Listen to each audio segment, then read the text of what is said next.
because I haven't. Alright, what's up guys? This is Dylan here at Hardfail Yugi, coming at you with my very first deck profile for the channel. Today, I'm going to be showing you guys my Zoodiac Tri-Brigade profile. Now, you guys have seen me play this quite a bit on Nexus, but this one here that I actually have built, I've changed up a bit. So, I'll show you guys what we got in store for it. Let's get these out the way.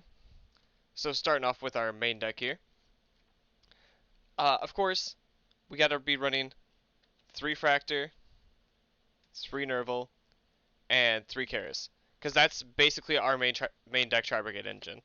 Fractor, you send him from hand to graveyard, he can send another card from deck to graveyard, which you normally then send Nerval, who when he's sent to graveyard, you get to add any Tri-Brigade from deck to hand. And then Karis, you can either normal summon or special summon him by discarding one, to then use their shared effect throughout that archetype, which is uh, banish any number of Beast, Beast Warrior, or Winged Beast monsters from the graveyard to Link Summon, which is incredibly powerful, and I'm surprised it's still being as overlooked as it is. So now that that's out the way, we'll bring in the Zoodiac part of the engine here. 3 Ram, 1 Rapier, and 2 Thoroughblade. So we run the 3 Ram because Ram is like the biggest part of the Zoodiac engine here. It's what lets us go from one card all the way into something like Zeus or, Megaclops. Rapier is basically the 1 card combo into anything, since it sends once a graveyard and using Chicane to bring it out and starts the combo. You really want to see this in your opening hand, but it's limited to 1, so best we can do is just try to replace it with 2 Thoroughblades. You could also run 3. Thoroughblade is what I run this in case you draw into both Thoroughblade and Ram. Or if you can get Ram in hand, you can discard it. On Thoroughblade's special or normal summon, which then also lets you draw a card, which is beautiful. So that's the Zoodiac part of the engine here.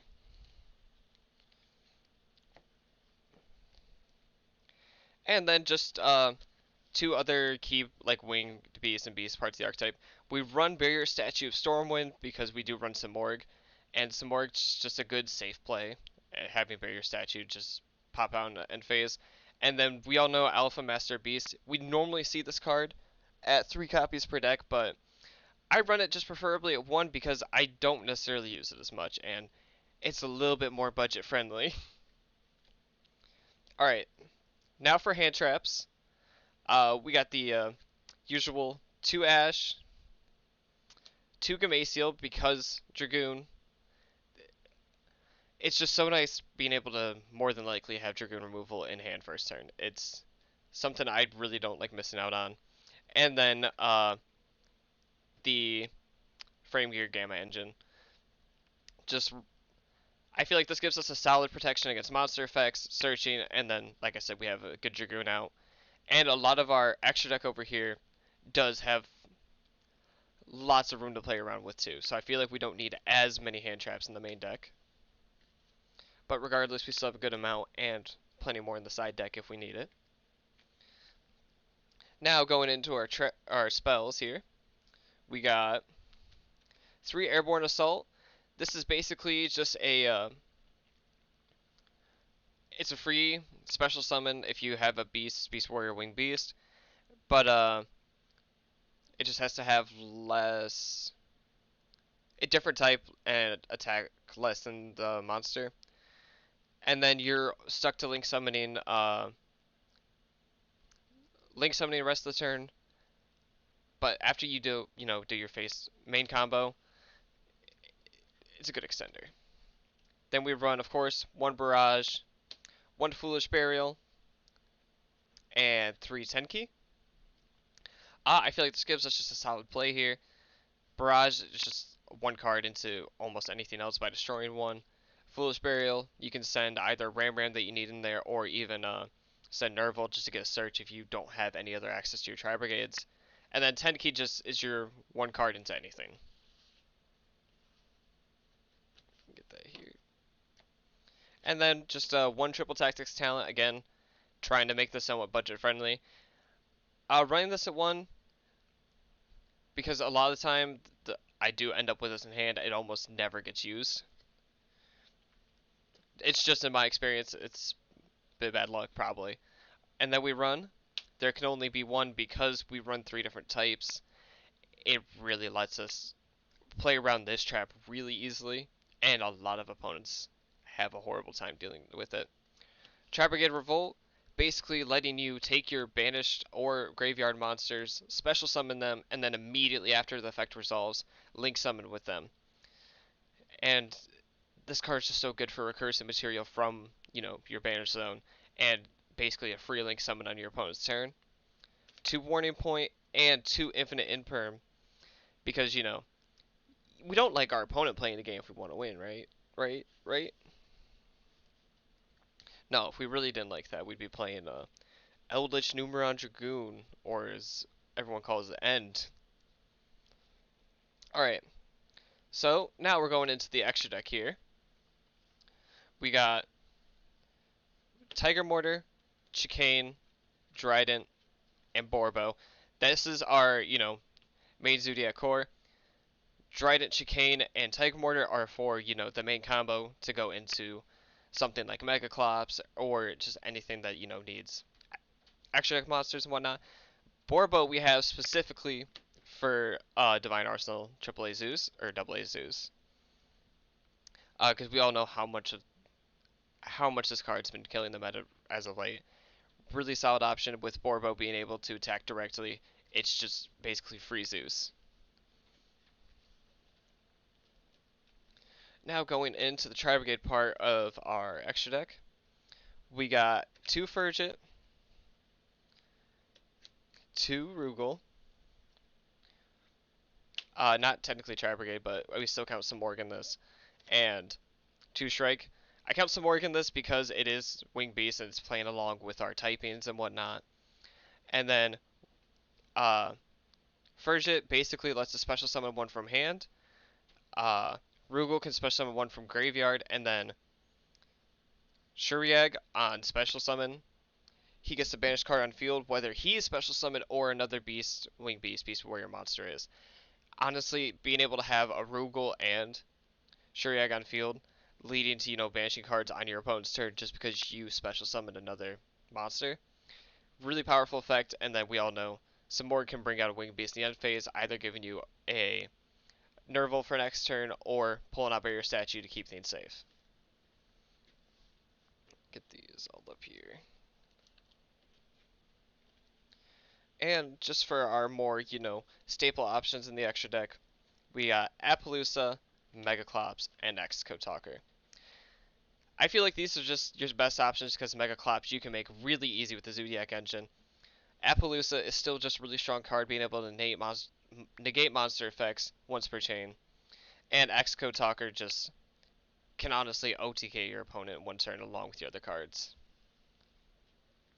And that brings us to the side deck. Now, my side deck is completely subjective. I'm not saying that this is the most optimal way for everybody to run their side deck. It's just the options I like having for in-between matches. So, of course, 2 Effect Veiler, just because additional hand traps, because not every deck runs the same. 2 Nibiru, and 1 True King Lithostation for the monsters. Lithostation's really nice. This deck has the ability to pull off bringing him out and getting able to banish 3 monsters from the extra deck. I just run it as a one of because I can't, guarantee always bring it out. But definitely a good option to have within the side deck here. For our spells, just run 1 Cosmic Cyclone, 1 Call by the Grave. Good having spell and trap removal, and then, on the off chance your opponent's just hitting you way too hard with hand traps, you can throw that in on and pray, and just absolutely pray you draw it first turn. Going into the traps, we have Lost Wind, Solemn, another There Can Only Be One, Crackdown, another Revolt, and a 3rd Infinite Imperm if we need it. Lost Wind, Solemn, Crackdown, and Imperm, we all know, are just really good staple traps that can honestly turn the tide of a game if your opponent's not expecting it. No one's necessarily really playing traps in this current metagame, so I feel like it's not the worst idea to go a little trap heavy sometimes. Because it is a slower gameplay, but Tri-Brigades can play really good with a slower, longer game. It's weird because it's a combo deck with the potential to control. And then we just have two spare monsters from the extra deck. We have Crusadia Avermax and Boral Sword. Again, two other just really solid options to have in the extra deck to bring out. Uh, these are just two I have cited out because I feel like I use access code at Palooza more often than not. And those two are just a bit more situational. Okay, for this next bit, I'm going to show you guys a bit about how the deck runs. So I'm going to show you how this card can end off with an amazing board with just two cards. Now, I do also have three other cards here that would be the rest of my hand, and we will talk about that after this. So, like I said, Fractal and Wrap here are two of your one-card starters. So, the way you start with your Zoodiac combo, you typically want to do your Zoodiac combo before you do any of your Tri-Brigades, because the Tri-Brigades do lock you into some extra deck things, so it's safer to play Zoodiacs first. But, so, on the, uh,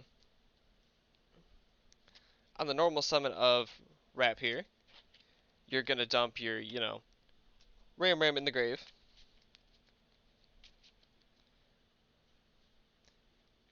Let me just move these right quick. And now that you have Ram Ram in the grave, you're gonna use Wrap here to make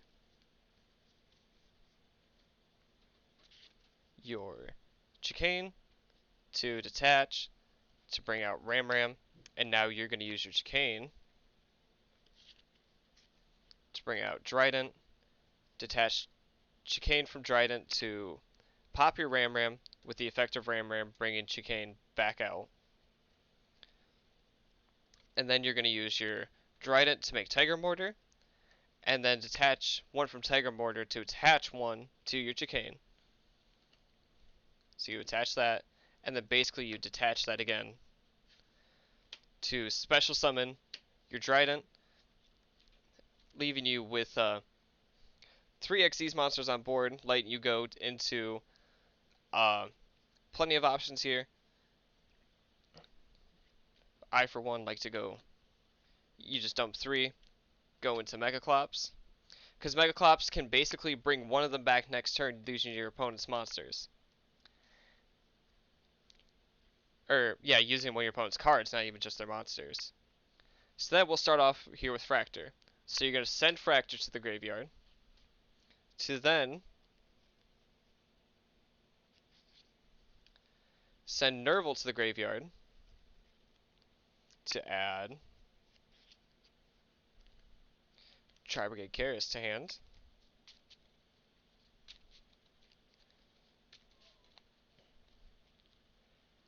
And now this is what we have right here. Unfortunately, at the exact moment, you can't bring out the Karis. This is where we rely on what's the rest in our hand. But, say for example, didn't even use normal summon, do all that. You can then bring out Karis to banish any number of Beast Warrior monsters from your graveyard, which, if you can see now, we're at literally 7. So giving you a link 4 and then some. So now if we look at what we have in the rest of our hand, we literally have another Ram Ram, Karis, and a Gamma. Not only giving you a powerful start, so you can do Karis' effect, discard Karis to bring Karis out, and then you can use his effect to banish 1, 2, and 3. We'll just banish these 3 guys.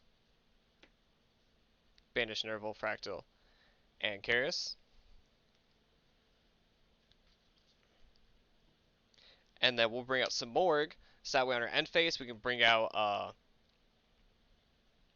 Barrier Statue. We have Gamma and Ram Ram to set up for next turn. Not to mention, once next turn comes around, we can use Megaclops' effect to bring back one of our XYZ monsters. So, I feel like this gives you guys a good grasp of, how the Zoodiac Tri-Brigade deck runs, and just the start of its own potential, and I honestly hope you guys enjoy. Don't forget to like the video and subscribe, and comment down below if you agree with any of my choices and whatnot. Literally, roast me in my deck building, please. I need it. Alright, love y'all. Hope y'all have a wonderful day. And remember, subscribe for more.